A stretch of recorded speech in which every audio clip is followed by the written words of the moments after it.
नमस्कार, घड़ी में ठीक 5 बज चुके हैं और आप देख रहे हैं prime time debate show India का सवाल और मैं हूं आपके साथ प्रीति चौहान।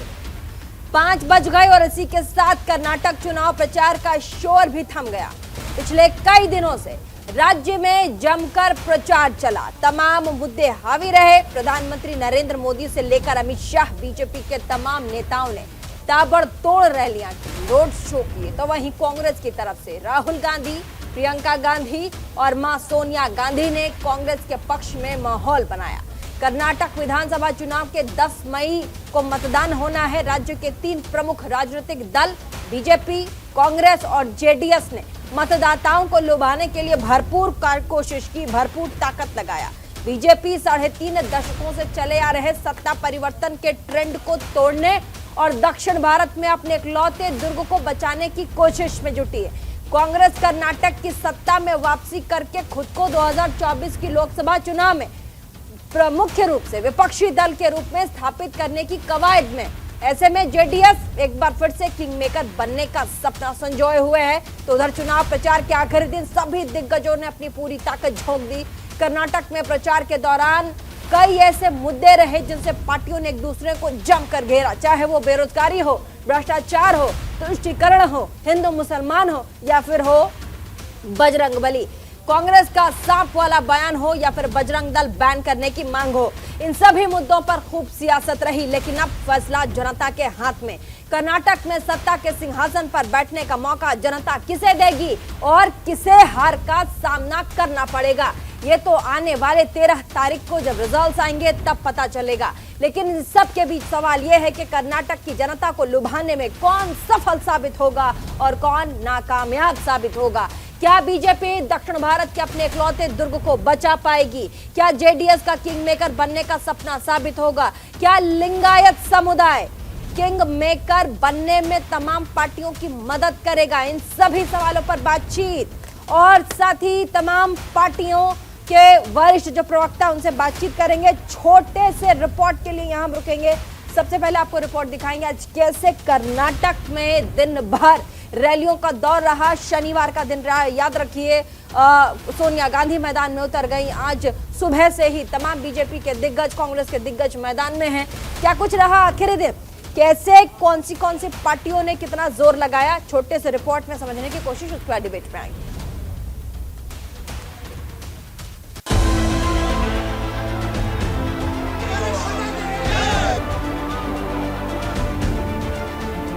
कर्नाटक की 224 विधानसभा सीटों के लिए चुनाव प्रचार अभियान का शोर आज थम चुका है। सूबे की जनता को रिझाने के लिए अंतिम दिन बीजेपी, कांग्रेस और जेडीएस सहित सभी पार्टियां अपनी ताकत झोंकती दिखाई दी। कर्नाटक विधानसभा चुनाव के लिए 10 मई को मतदान होना है। राज्य के 3 प्रमुख राजनीतिक दल बीजेपी, कांग्रेस और जेडीएस ने मतदाताओं को लुभाने के लिए भरपूर कोशिश की। बीजेपी 3.5 दशकों से चले आ रहे सत्ता परिवर्तन के ट्रेंड को तोड़ने और दक्षिण भारत में अपने इकलौते दुर्ग को बचाने की कोशिश में जुटी है। वहीं कांग्रेस कर्नाटका की सत्ता में वापसी कर खुद को 2024 के लोकसभा चुनाव में मुख्य विपक्षी दल के रूप में स्थापित करने की कवायद में है। ऐसे में जेडीएस एक बार फिर से किंग मेकर बनने का सपना संजोए हुए है। देश के प्रधानमंत्री नरेंद्र मोदी ने आज चुनाव प्रचार के आखिरी दिन रोड शो किया और जनसभाओं को संबोधित किया। पार्टी के दिग्गज नेता एक तरफ चुनावी जनसभा को संबोधित करते नजर आ रहे थे, तो वहीं बीजेपी के दिग्गज नेता प्रेस कॉन्फ्रेंस कर राजनीतिक समीकरण साधने की कवायद करते नजर आए। सभी क्षेत्रों में भारतीय जनता पार्टी के प्रति रुझान, उत्साह और समर्थन गत चुनाव की सापेक्ष में बहुत बढ़ा है। एक बहुत बड़ा उत्साह डबल इंजन की सरकार बनाने के लिए वहां दिखाई पड़ता है।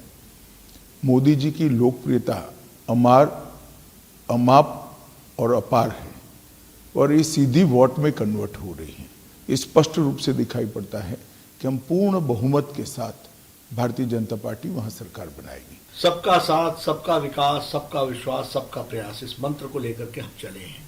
भारत के संविधान के अंतर्गत जिस तरीके से देश को आगे बढ़ाया जा सकता है उसके लिए मोदी जी कृत संकल्प है और भारतीय जनता पार्टी उसको आगे बढ़ा रही है। ये सब डिवीजन से लेकर के समाज को तोड़ने का काम ये कांग्रेस पार्टी ने हमेशा किया है और इनके बोल, इनके तरीके हमेशा जो देश को कमजोर करते हैं उनके प्रति इनकी सहानुभूति रहती है। कर्नाटका विधानसभा चुनाव का मुख्य मुकाबला कांग्रेस और बीजेपी के बीच है। बीजेपी से कर्नाटका की सत्ता छीनने के लिए कांग्रेस अपनी ओर से कड़ी मेहनत कर रही है। कांग्रेस महासचिव प्रियंका गांधी कर्नाटका में लगातार डेरा जमाए हुए हैं। विधानसभा चुनाव प्रचार के अंतिम दिन गांधी परिवार ने अपनी पूरी ताकत झोंक दी। दरअसल प्रियंका गांधी वाड्रा ने कर्नाटका में चुनावी रोड शो और जनसभा को संबोधित किया। I am not a predictor of numbers. I can only say that the response that we have got from the public, and as you heard in this very meeting, they want an end to corruption. This government has made itself known only by the epithet 40% Sarkara. That is not something a government should be known for. Sovereignty. Whether Congress never think about the separation of the Karnataka, separation of the India, division of India. Never think about it. What is a threat to the sovereignty? It is explained by the Sonia Gandhi, not any other things. Karnataka में पिछले कुछ दिनों से सियासी माहौल गर्म है। चुनाव प्रचार के दौरान कई मुद्दे ऐसे रहे जिन्होंने दक्षिण की राजनीति में जमकर सुर्खियां बटोरी। इनमें बेरोजगारी, भ्रष्टाचार, नंदिनी अमूल विवाद, मुस्लिम आरक्षण, सांप वाला बयान, बजरंग दल, बजरंग बली और केरला स्टोरी जैसे मुद्दे प्रमुख रहे।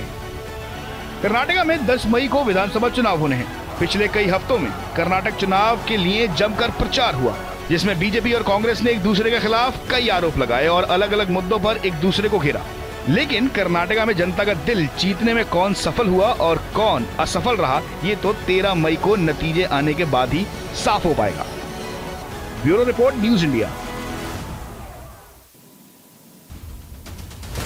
तो आपने हमारी एक रिपोर्ट देखी। अब आगे बढ़ते हैं, हमारे साथ जो मेहमान हैं उनसे आपको मिलवा देते हैं। और हमारे साथ इस डिबेट में शरीक होंगे दीपक झा, राष्ट्रीय प्रवक्ता कांग्रेस के, स्वागत।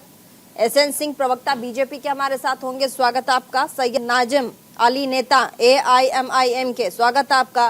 पीयूष पंत, वरिष्ठ पत्रकार, होंगे हमारे साथ, बहुत बहुत स्वागत आपका। शैलेंद्र दुबे, राजनीतिक विश्लेषक के तौर पर हमारे साथ जुड़ेंगे, बहुत बहुत स्वागत आप सभी का न्यूज इंडिया 24/7 के प्लेटफॉर्म में। सबसे पहला सवाल एसएन सिंह जी, प्रवक्ता बीजेपी के, आज 5 बजे तक जितने भी चुनाव प्रचार करना था आप लोगों ने कर लिया और 5 बजे ब्रेक लग गया। अब नतीजों की बारी और साथ ही जनता का मूड और रुख किस ओर जाएगा, ये जांचने और परखने की बारी। कितना काम आएगा इस बार के चुनाव प्रचार के बीजेपी में, जिस तरीके से बजरंग बली का नारा, बजरंग दल के बैन को लपक लेने का नारा, और साथ ही जिस तरीके से आप लोगों ने ये कहा जो आरक्षण वाला मुद्दा था 4%, उसका कितना कारगर होगा साबित? प्रीति जी, देखिए, निश्चित तौर पे चुनाव प्रचार आज बंद हुआ है, लेकिन भारतीय जनता पार्टी की सरकार और भारतीय जनता पार्टी के लोग लगातार 24/7 इस तरह से विकास के कार्य करते हैं, अंत्योदय की परिकल्पना को पूरा करते हैं, उनके कार्यकर्ता जनता के बीच में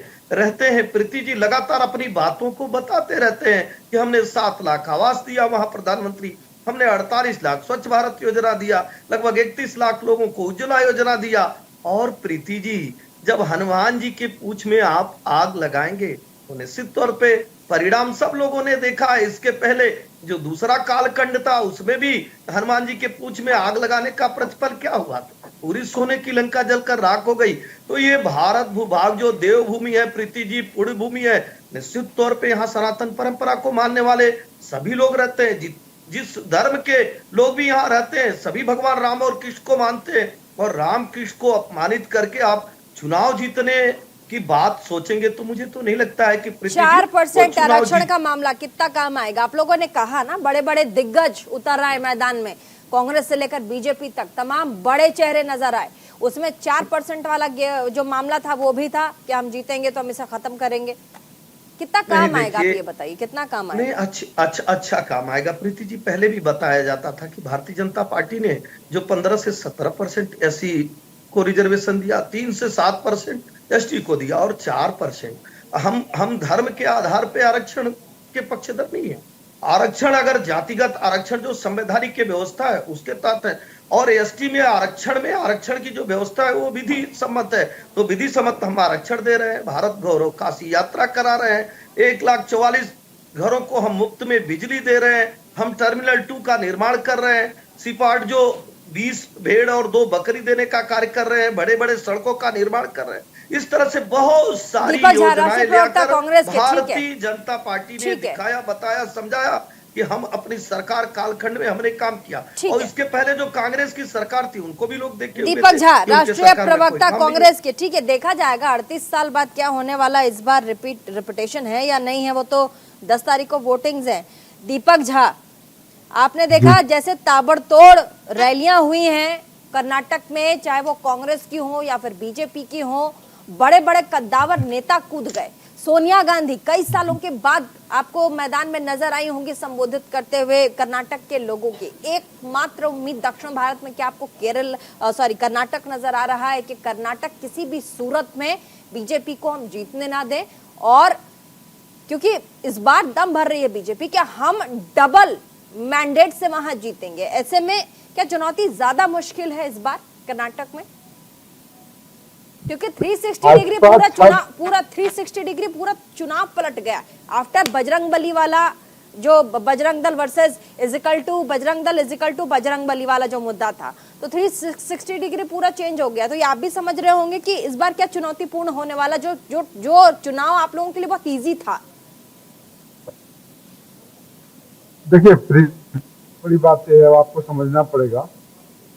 आवाज आ रही है आपको? मेरी आवाज बिल्कुल आ रही है, बोलिए। प्रवक्ता ने बजरंग बली की पूंछ में आग लगाने की बात करी।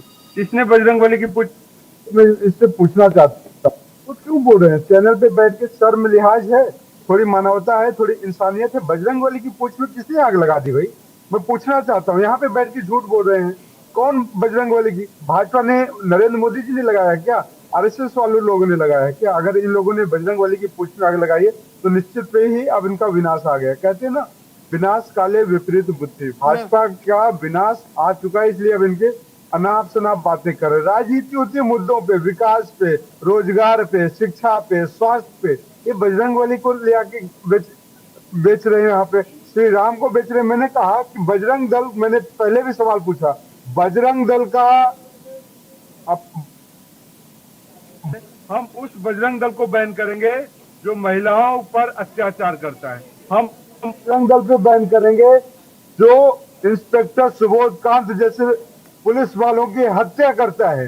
हम उस बजरंग दल पे बैन की बात करते हैं जो चर्च पे हमले करता है। ये तो भाजपा ने भी माना है कि बजरंग दल के कई, और कर्नाटक में हिंसा हुआ था, चर्च पे हमले हुए थे, 2008 की बात है। बीएस येदियुरप्पा मुख्यमंत्री थे, उन्होंने एक कमेटी बनाई जो उसमें जांच पे निकल के आया था कि बजरंग दल के कार्यकर्ताओं का इसमें लाके भाजपा ये कहने को तैयार नहीं है कि बजरंग दल जैसे देश। ठीक है, जरा नेटवर्क जोन में आ जाइए दीपक जी, आवाज आपकी कट के आ रही हो, वो नेटवर्क जोन में आ जाइए। सैयद नाजिम अली, नेता AIMIM के, हमारे साथ। सैयद, इस बार कर्नाटक चुनाव कितना चुनौतीपूर्ण AIMIM के लिए, क्योंकि दो बड़ी पार्टियां और बड़े चेहरे कर्नाटक में आपको पूरे चुनाव प्रचार के दौरान नजर आए होंगे। साथ ही केरला स्टोरी, जिस तरीके से पूरे कर्नाटक में इस बार के चुनावी प्रचार में एक पूरा का पूरा सिनेरियो क्रिएट किया गया, और साथ ही केरल स्टोरी को लेकर के प्रधानमंत्री ने खुद ट्वीट किया, अपने रैलियों में केरल स्टोरी को लेकर के बातें की। आपको क्या लगता है कर्नाटक की जनता इस बार जो 3-4 बड़े मुद्दे रहे उस पर बीजेपी को वोट करेगी या फिर AIMIM जो कि दलितों पिछड़ों की बात करती है उसके करीब जाएगी?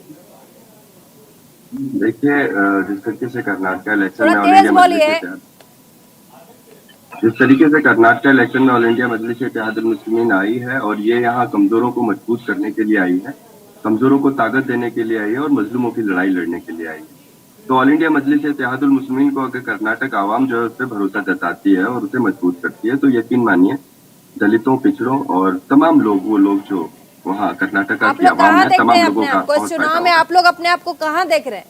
AIMIM पार्टी अपने आप को इस चुनाव में कर्नाटक के बड़े अखाड़े में अपने आप को कहाँ देखती? बताइए। इतना गंभीर सवाल था, आप गायब हो गए। हमारे साथ 2 और बड़े पत्रकार है, आप जुड़े हैं हमारे साथ। जी बोलिए, जवाब दीजिए। आप अपने आप को, आपकी पार्टी कहाँ देखती है इस बड़े चुनाव में? देखिए, हम बड़े चुनाव में, बड़ा चुनाव की बात नहीं है, बात बड़े और छोटे से बिल्कुल नहीं होनी चाहिए। ठीक है, हम लोग मैदान में हैं, हम जितनी सीटों पे हैं, ठीक है, और यहाँ से हम लोग अपनी कोशिशें करेंगे। मे भी पॉसिबल कि भविष्य में लोग हमारे साथ आए, क्योंकि इन लोगों से तो लोग तंग आ चुके हैं। हाँ। राजनीति आप देख रही हैं, इन लोगों की राजनीति किस लेवल की है। हाँ। कोई कह रहा है कि अगर हम नहीं जीते तो दंगे होंगे। अब हाँ। बताइए, हाँ। इतने जिम्मेदार लोग, इतने बड़े लोग, इतना हाँ। बड़ा चुनाव, दंगे होंगे की धमकी। हाँ। आप देखिए कि बीच में जो है किस तरीके से जो है धार्मिक राजनीति की कि नहीं हम बजरंगबली के साथ हैं। कोई कह रहा बजरंग दल बैन कर देंगे, तो बजरंग दल बैन की बात करने वाले लोग वो पहले आरएसएस को ही बैन कर लेते जब सरकार में थे। आरएसएस को बैन नहीं किया, सबको मालूम था आरएसएस क्या करती है। आज ये बजरंग दल को बैन करेंगे, लफासियां कर रहे हैं, झूठ बोल रहे हैं आवाम से, आवाम सब जान रही है।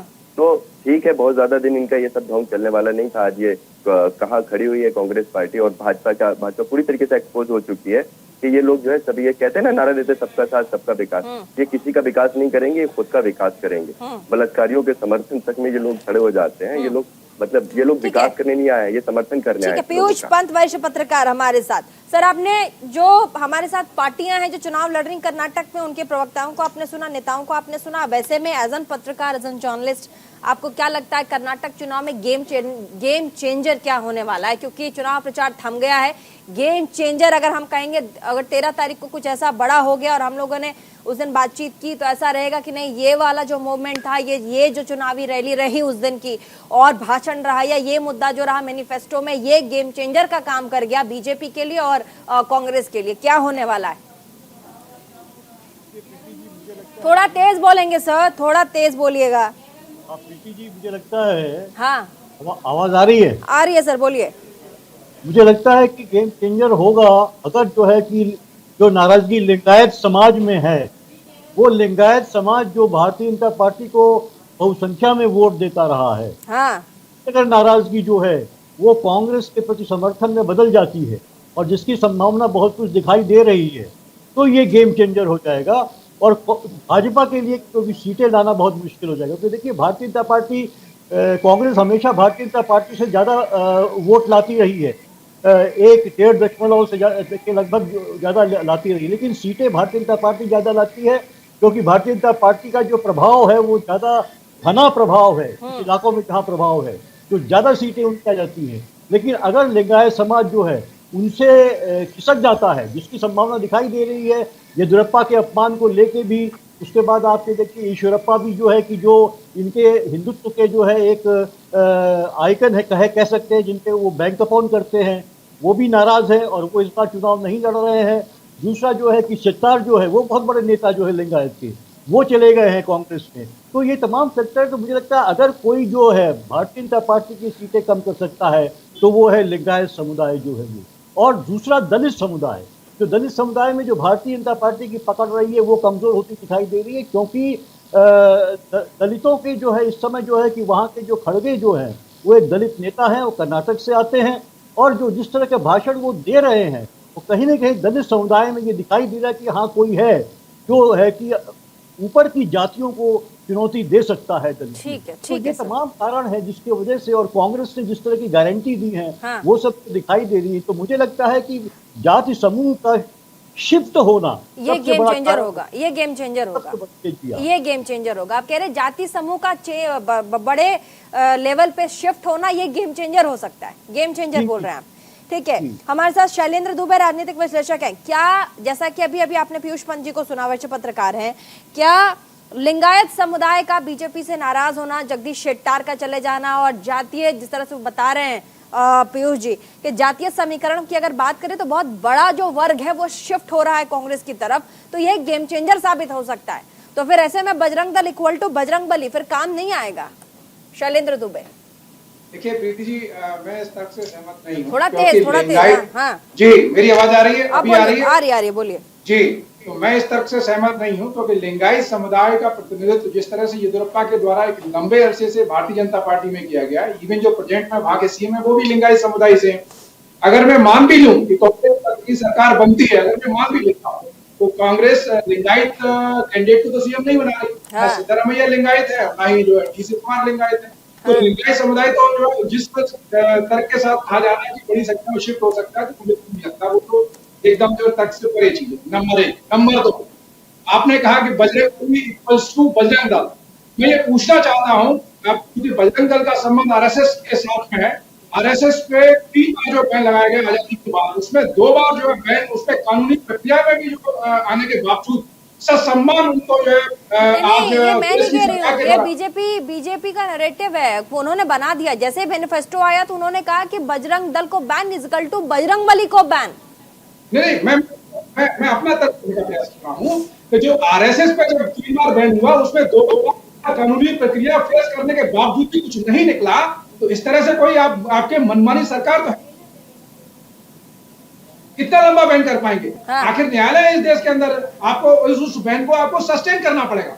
बैन तो मान लीजिए आपके चैनल को कर दे कोई कुछ दिनों के लिए, क्या वो सस्टेन हो सकता है? नहीं हो सकता। जो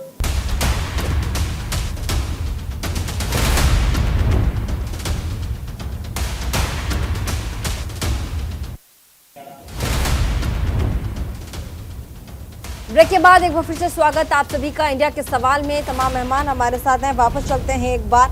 और हमारे साथ एसएन सिंह जी, प्रवक्ता कांग्रेस बीजेपी के, हम जल्दी से चलेंगे उनके पास। एसएन सिंह जी, शनिवार के दिन आपने देखा होगा सोनिया गांधी चुनाव प्रचार में कूदी, उन्होंने संप्रभुता का नाम लिया और साथ ही बीजेपी अब इस संप्रभुता वाले बयान के बाद चुनाव आयोग के दरवाजे पर खटखटाने के लिए गई है। इसके क्या मायने मतलब है? चुनाव के आखिरी दौर में संप्रभुता बोलना के खतरे में है, ये जरा समझाइए।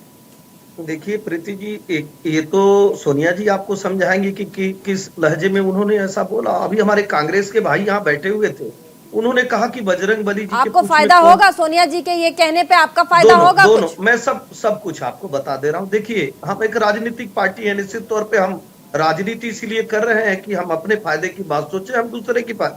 प्रीति जी, उन्होंने कहा कि बजरंग दल का नाम कौन लिया? बजरंग दल का नाम कांग्रेस लेती है, और वो कांग्रेस अभी नहीं, जब एक रामायण, राम से जुड़ी हुई कोई भी चीज इनके लिए खराब हो जाती है और भारत के लोगों के लिए अच्छी होती है, क्योंकि ये तो रामकृष्ण की धरती है। जब कोरोना कालखंड प्रीति जी चल रहा था, उस समय भी रामायण एक धारावाहिक था। उस धारावाहिक को दिखाने के लिए इनके वकील चले जाते हैं सुप्रीम कोर्ट में, ना दिखाया जाए। भगवान राम की सत्ता को कहते है ही नहीं है। हनुमान जी जो भगवान के भक्त है, जब राम नहीं तो हनुमान का ऐसी चीजों को करते हैं। और प्रीति जी, पीएफआई से आप तुलना करते हैं, पीएफआई को केंद्र सरकार एक प्रतिबंधित संस्था बनाई है और आरएसएस पे निश्चित तौर पे चुनाव में जब प्रचार के दौर में आप आरक्षण की बात करते हैं तो फिर लगता है कि आप चुनावी जिस तरीके से आप दौर में हमेशा आप लोग खुद एक्सेप्ट करते हैं कि हम लोग 24 घंटे चुनावी मोड में होते हैं, तो जब आप चुनावी प्रचार शुरू हुआ उसी के दौर में आप लोगों ने आरक्षण की बात छेड़ दी, तो ऐसे में कहा जाएगा ना कि पॉलिटिकल नैरेटिव तो आप लोग सेट करते हो।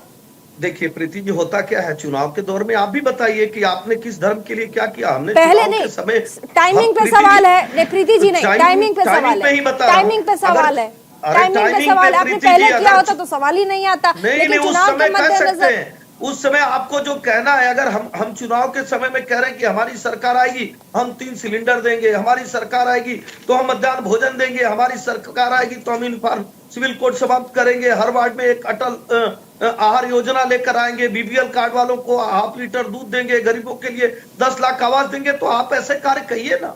लेकिन आप पीएफआई से बजरंग दल का समर्थन करके, मैं कह रही हूँ बजरंग दल पे तो आपने अपनी बात रख लिया, आरक्षण वाले बात पे कब आएंगे? 4% आरक्षण पे आपका जो स्टैंड है, 4% आरक्षण पर बीजेपी का जो स्टैंड है उसको बताइए सर।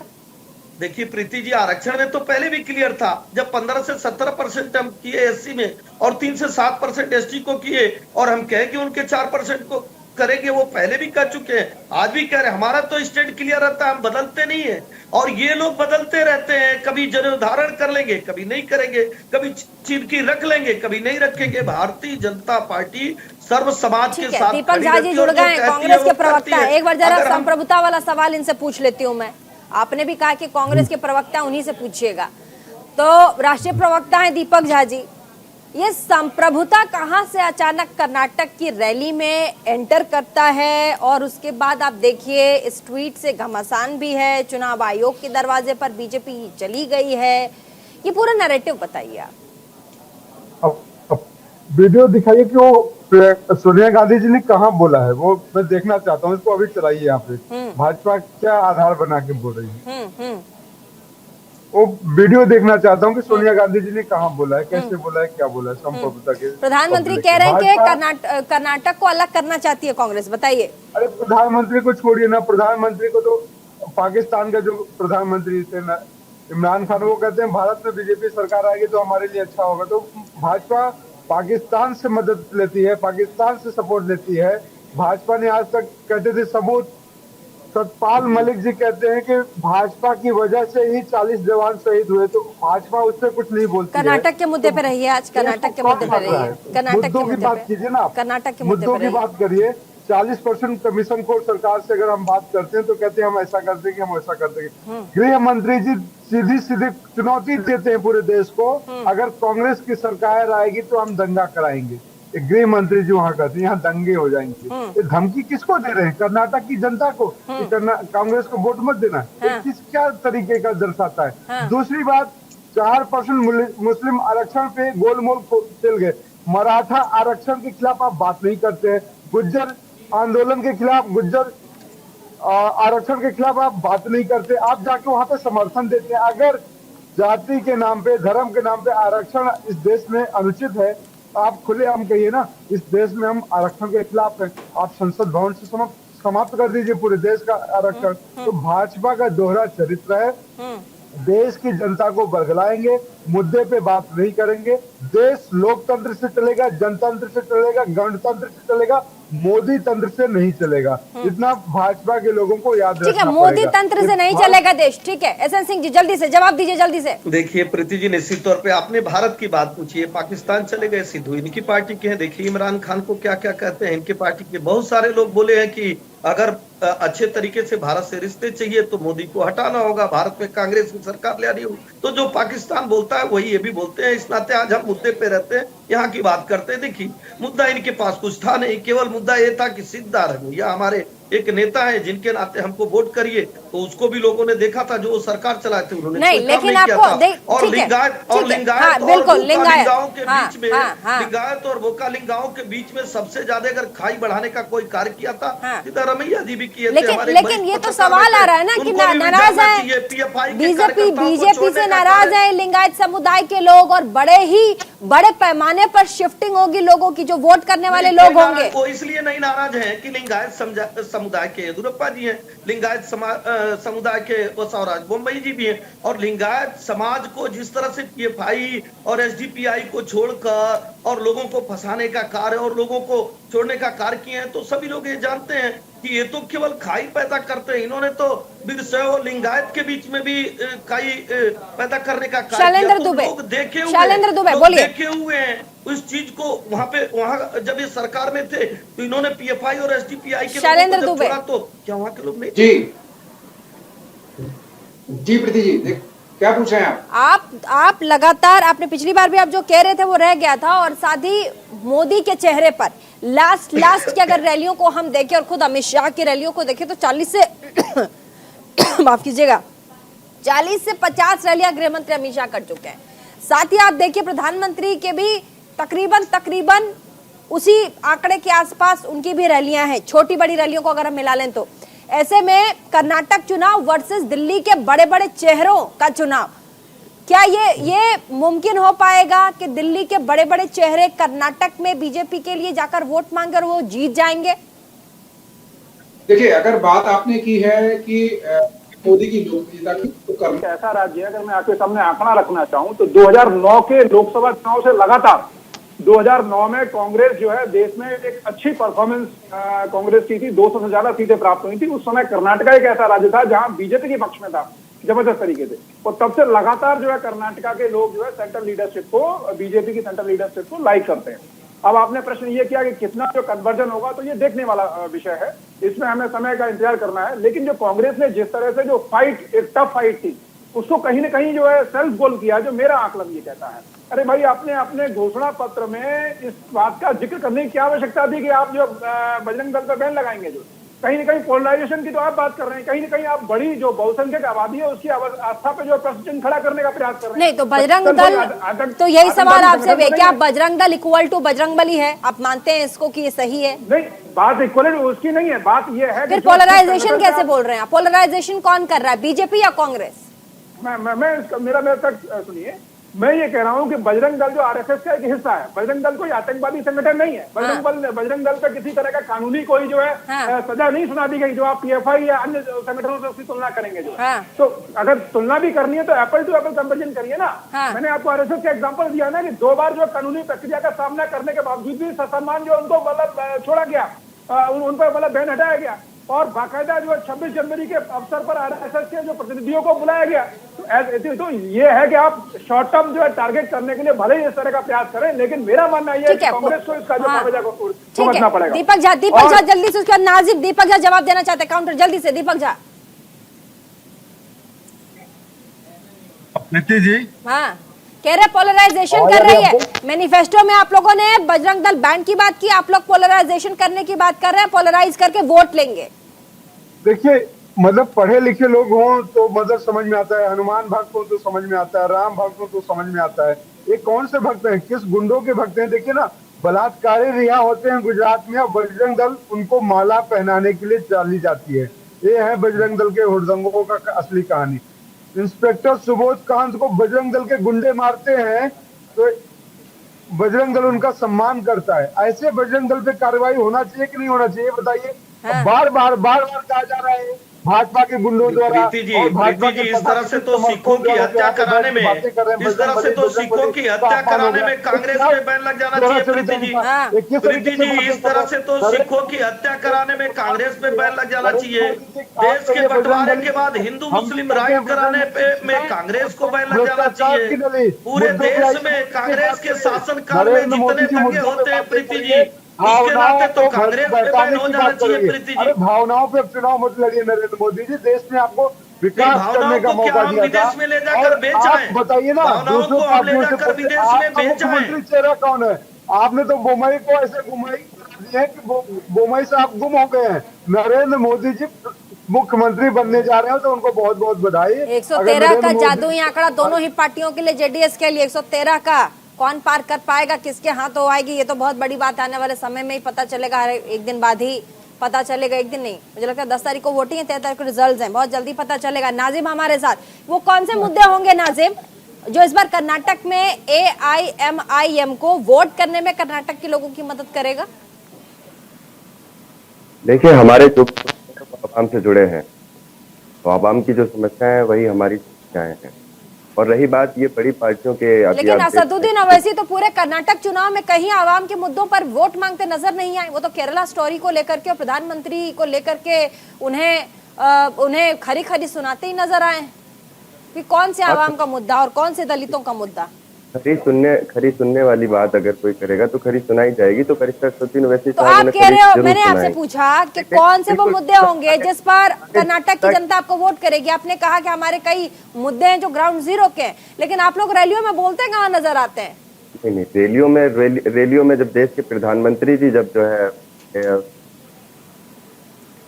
भाषा का इस्तेमाल कर रहे होते हैं, उस पर आप देखिए वो बात कर रहे होते हैं मुझसे। हैदराबाद को कर्नाटका अच्छे से देख रहा है कि ओवैसी साहब के पास क्या मॉडल है। हाँ। नाजिम, आपको आवाज आ रही है मेरी? समझ सकते, 2 बड़े दल तो पूरी तरीके से एक्सपोज हो गए हैं, सामने हैं आप। एक दल कह रहा है कि हम बजरंग दल को बैन करेंगे, दूसरी तरफ अगर उसकी हिस्ट्री पे नजर डालेंगे तो मैं बड़ा खुल के कह सकता हूँ कि ये वो दल है जिसने संघ की पूरी परवरिश। एक साहब अभी कह रहे थे कि बजरंग दल को बैन करके आपकी आस्था के साथ खेला है। आपकी आस्था क्या आस्था है भाई साहब बजरंग दल में? ये दल जो है लगातार इस दल के लोगों का कत्ल कर रहे हैं। आपकी कत्ल में आस्था है? किसका कत्ल कर रहे हैं? किसका कत्ल कर रहे हैं ये लोग? किसका कत्ल कर रहे हैं? नहीं, लगातार मार रहे हैं बजरंग दल के लोग। देखिए इंस्पेक्टर सुबोध साहब को क्या किया उन्होंने, वो हत्या नहीं है। आप मुझे दक्षिण भारत में बजरंग दल के लोग लोगों को मार रहे हैं? वो भारत में नहीं, भारत में मार रहे हैं, दक्षिण और पूर्व में से बात के। भारत रहने दीजिए। और बजरंग दल जी इनसे सवाल ये भी पूछ लीजिए, जो आदमी कहता है, जो संविधान को मानता नहीं, जिसके पार्टी के लोग कहते हैं सिर्फ और सिर्फ 15 मिनट छूट दे दीजिए तो भारत में संविधान बचेगा ही नहीं, भारत के लोग बचेंगे ही नहीं। देखिए नाजिम, सही बात है, ये सही बात है। हालांकि बीजेपी के प्रवक्ता कह रहे हैं, लेकिन ये सवाल बड़ा जेन्युइन है कि आप लोग आप तो कहते तो है, दूसरे पे आप लोग आरोप तो लगाते हो, लेकिन 15 मिनट की छूट वाली बात पे आप लोग फिर बैकफुट पे आ जाते हैं। ये बयान जरूर आना था, ये जरूर आना था। 15 सेकंड तक की बात कही गई है हिंदुस्तानी मुसलमानों से।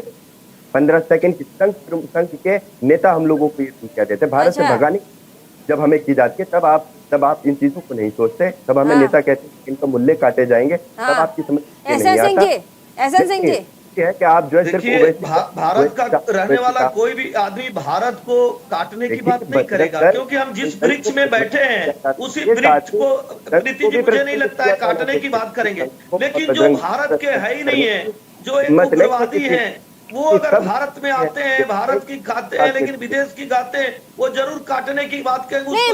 मैं निजाम से नाजिम से पिछला एग्जाम्पल देख लीजिए, मोदी जी, योगी जी नहीं रहेंगे प्रीति जी, तो इनके पार्टी के नेता कह रहे हैं नाजिम जी, लेकिन मैं कह रही हूँ कौन से मुद्दे होंगे जरा बताइए, कौन से मुद्दे होंगे जो कर्नाटक AIM को वोट करे, बताइए। बेंगलुरु वगैरह आप देख लीजिए जाके, साउथ बैंगलोर, नॉर्थ बैंगलोर तो बड़ा ही एलीट क्लास पूरा का पूरा वो जिला है, ऐसे में डिस्ट्रिक्ट्स हैं, ऐसे में कैसे आप कहते हैं कि ऐसे मुद्दों में जहां पर आप लोग इस तरह के भाषण देते हैं वो लोग आके बरगला जाएंगे आसानी से और वोट करेंगे? मुझे नहीं लगता है। बहुत जेन्युइन, बहुत सॉलिड कुछ दीजिए, ऐसा कुछ मुद्दा हो आपके पास जिससे आपको लगे कि नहीं पूरा कर्नाटक वोट करेगा, बोलिए।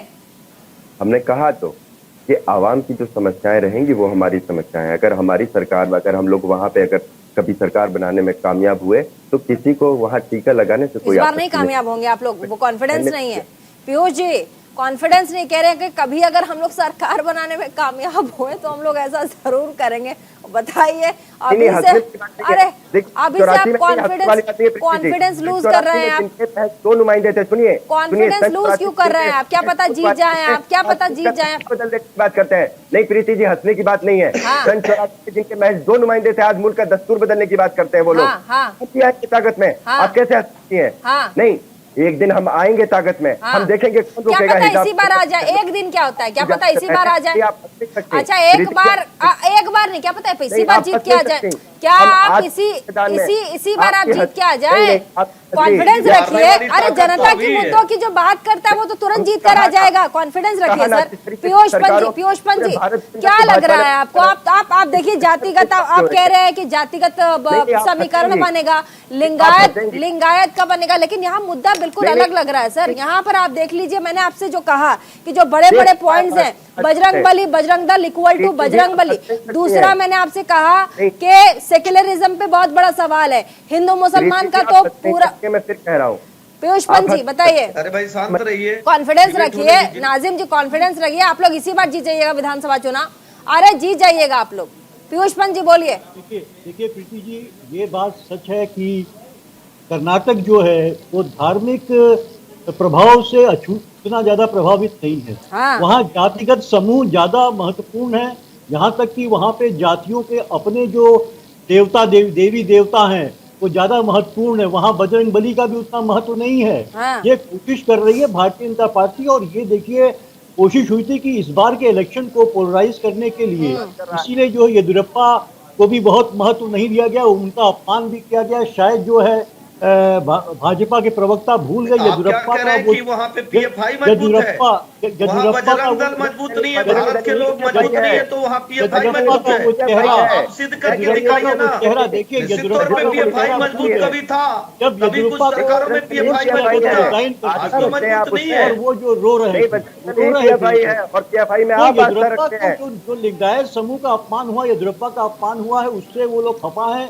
और मैं आपको फिर कहूंगा कि वहां पे देखिए, ये कोशिश इस बार की भारतीय जनता पार्टी ने पूरी करी है कि इस बार की चुनाव को सांप्रदायिक तरीके से इसको लड़ा जाए, और इसीलिए शुरुआत हुई थी आपकी, क्या नाम, आपको याद होगा कॉलेज में जिस तरह से जो है हिजाब का मामला था, वहां से ये शुरुआत हुई थी, उठाई गई थी, और धीरे धीरे बजरंग बली पे लाया गया इसको, जबकि बजरंग दल से उससे कोई संबंध नहीं है बजरंग बली से। और बजरंग दल को वो बात करी तो आपको जानकारी नहीं है। शैलेंद्र दुबे कुछ कहना चाह रहे हैं। शैलेंद्र दुबे बहुत देर से हाथ उठा रहे, कुछ कहना चाह रहे हैं शैलेंद्र दुबे। जी मैं तो बड़ा हैरान था। इसीलिए ओबीसी भी जो है, इसीलिए ओबीसी भी जो है, शेर पढ़ दूं, ओबीसी का भी वहाँ पे कोई अपने ही प्रभाव नहीं है।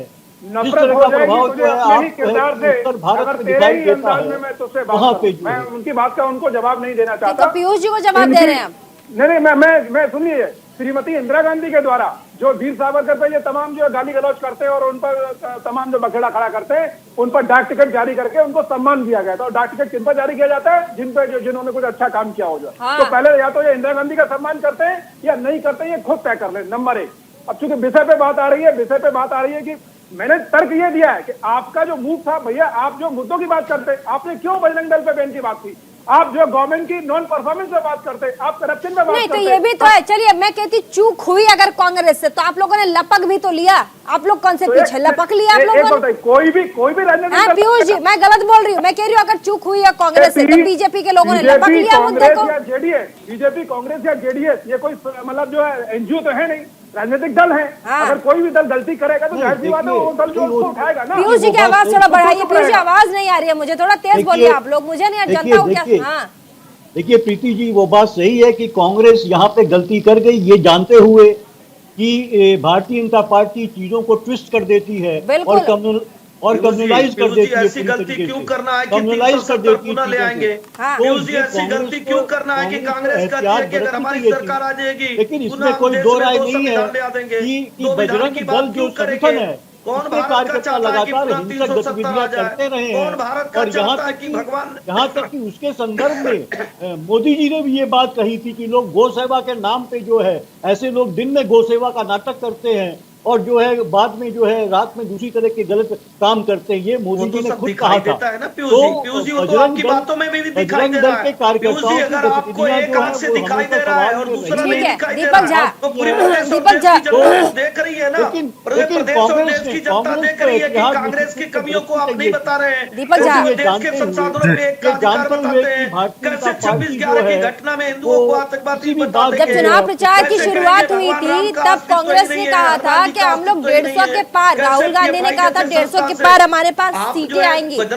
मुझे याद है दीपक जी, 150 के पार सीटों की बात राहुल गांधी ने की थी। लेकिन जिस तरीके से मैंने कहा कि एक गलती हुई बजरंग दल के बारे में, बजरंग दल को बैन करके बाद कांग्रेस की बीजेपी ने लपक लिया इस मुद्दे को और ये 360 डिग्री पूरा का पूरा मुद्दा चेंज हो गया। ये एक्सेप्ट करना पड़ेगा। मैं कह रही हूँ कि आपके और मेरे कहने से नहीं, मैं कह रही हूँ जनता जो आपको वोट करने जा रही है उसकी भावनाओं को, सेंटिमेंट्स को ध्यान में रखकर आप बात बोलिए। बिल्कुल, मैं उसी सेंटिमेंट को रख के बात कर रहा हूँ। देश की संप्रभुता खतरे में है क्योंकि देश भाजपा चला रही, भाजपा आतंकवादी हमले करवाती है। देश की संप्रभुता खतरे में। जब सिखों की हत्या हुई, संप्रभुता खतरे में नहीं गई। संप्रभुता खतरे में। आप बताइए कैसे कह सकते हैं आप? कैसे कह सकते हैं? कैसे कह सकते हैं? एक सेकंड एसएन सिंह जी रुक जाइए, आज आप एंकर बन जाइएगा। दीपक झा जी, आप कह रहे हैं देश की संप्रभुता खतरे में है, या आप कैसे कह सकते हैं, पहले ये बताइए। देखिए, हमारी जो नेता है सोनिया गांधी जी ने जो बयान दिया वो इसी वजह से दिया कि सतपाल मलिक, आप मान गए ना, आप अभी वीडियो दिखाने की बात कर रहे थे। चलिए आ गए आप मेरे मुद्दे पे, अब आगे बोलिए। मैंने वीडियो आप दिखाई है जो भाजपा। चलिए ठीक है, अरे अभी आपने कहा कि आपने देखा है क्या? ठीक है बताइए। अच्छा, आपको क्यों लगता है संप्रभुता खतरे में? बताइए क्यों लगता है? बता दीजिए। 40 जवानों का संप्रभुता खतरे में, फिर आप टर्न कर रहे हैं संप्रभुता खतरे में। आपने कहा किस वजह से? एकता।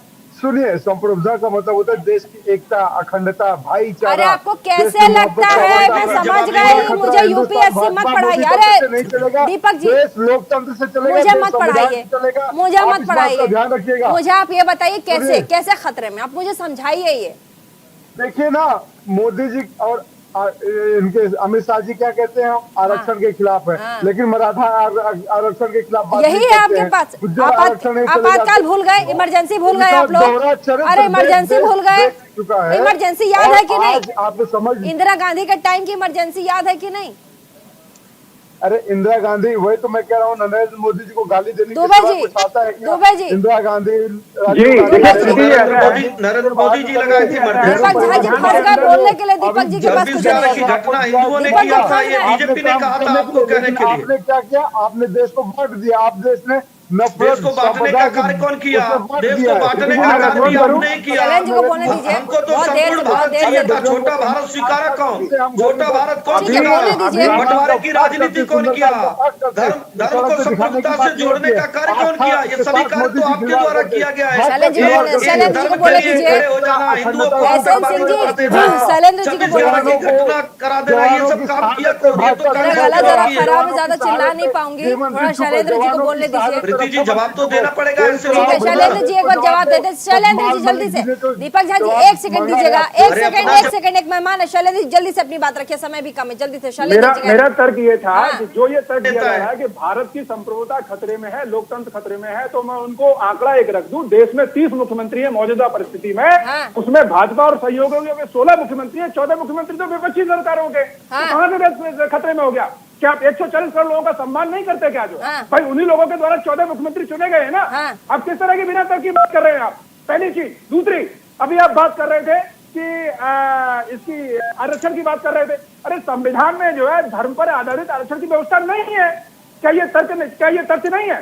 जाति आधारित है। अगर आप उसमें अमेंडमेंट कर लीजिए तो उसके बाद अगर आप बात करेंगे तो आपकी बात को माना जाएगा। संविधान में तर्कसंगत बात नहीं करते दीपक जी, फैक्ट्स दे के बात ही नहीं करते दीपक जी। ठीक है, चलिए फाइनल कमेंट की तरफ जाएंगे। शुरुआत वैश्य पत्रकार पीयूष जी से। Final comment. देखिए वो कंफ्यूजन ये हो रहा है कि धर्म के आधार पे आरक्षण दिया गया है, वो ऐसा नहीं है। ओबीसी के तहत आरक्षण दिया गया है और उसमें मुस्लिम समुदाय को आरक्षण दिया गया है। वरना ये तो येदियुरप्पा के टाइम में क्यों नहीं इसको हटाया गया? अभी बोमई थे पहले, क्यों नहीं हटाया गया इसको? अभी क्यों है चुनाव आते ही क्यों ये घोषणा कर दी गई? तो वो ओबीसी के तहत जो है, जो मुस्लिम समुदाय आता है ओबीसी में, उसको उसका आरक्षण का फायदा दिया गया है वहां पे। इसको भारतीय जनता पार्टी ने धर्म के आधार पे बता के पोलराइज करने की कोशिश करी है। और ठीक चुनाव के पहले जो है ये घोषणा कर दी है कि हम उसका हटा के जो है वोकलिगा और लिंगायत में बांट देंगे। तो ये चुनाव के पहले क्यों? आखिर बोमई 3 साल 2.5-3 साल तो थे ना मुख्यमंत्री, क्यों नहीं पहले काम किया? येदियुरप्पा थे, उन्होंने क्यों नहीं ऐसा ये काम किया? अगर भारतीय जनता पार्टी ये मानती है कि धर्म के आधार पर दिया गया है, तो ये सिर्फ और सिर्फ जो है भारतीय जनता पार्टी का इस बार का फोकस रहा कि कर्नाटक के चुनाव को सांप्रदायिक कर दिया जाए। सांप्रदायिक वो वहां पे मुझे नहीं सर, ठीक है, नहीं भारतीय जनता पार्टी का लक्ष्य नहीं रहा, मौका किसने दिया ये भी देखना होगा। एसएन सिंह जी देखिए, अच्छी बात है। इस तरह से मुस्लिम पर्सनल लॉ बोर्ड और तमाम जो है अल्पसंख्यक आयोग बनाने का कार्य करके लोग तुष्टीकरण का कार्य करते हैं भारतीय जनता पार्टी का। तो सबका सुंदर नारा है, सबका साथ, सबका विकास, सबका विश्वास, सबका प्रयास।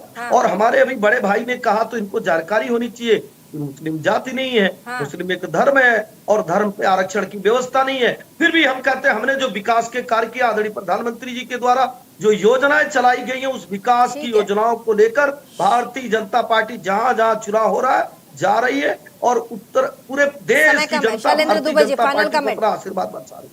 शैलेंद्र दुबे जी फाइनल कमेंट है क्या कह रहे हैं? फाइट मेरा मानना ये है कि जिस तरह से पहले फाइट काफी क्लोज लग रही थी, अब मुझे लगता है कहीं ना कहीं लास्ट मोमेंट में हो सकता है कि मतलब जो है बीजेपी अपने उस पर जो है समर्थन जो है जुटा ले या फिर हंगा चंबली हो। तो आप पहले मान रहे थे कि कांग्रेस, पहले आप मान रहे थे कि कांग्रेस जीतने वाली है? पहले कांग्रेस को अपरहेज था, बिल्कुल मैं आकलन ये करता हूँ, अपरहेज था, लेकिन कांग्रेस ने अपने पैरों पर खुद कुल्हाड़ी मारी है और इस तरह की गलतियां की हैं, तो जिसका उनको खामियाजा भुगतना पड़ेगा। अब दीपक झा से जान लेते हैं, क्या पैरों पर कुल्हाड़ी मारी आप लोगों ने?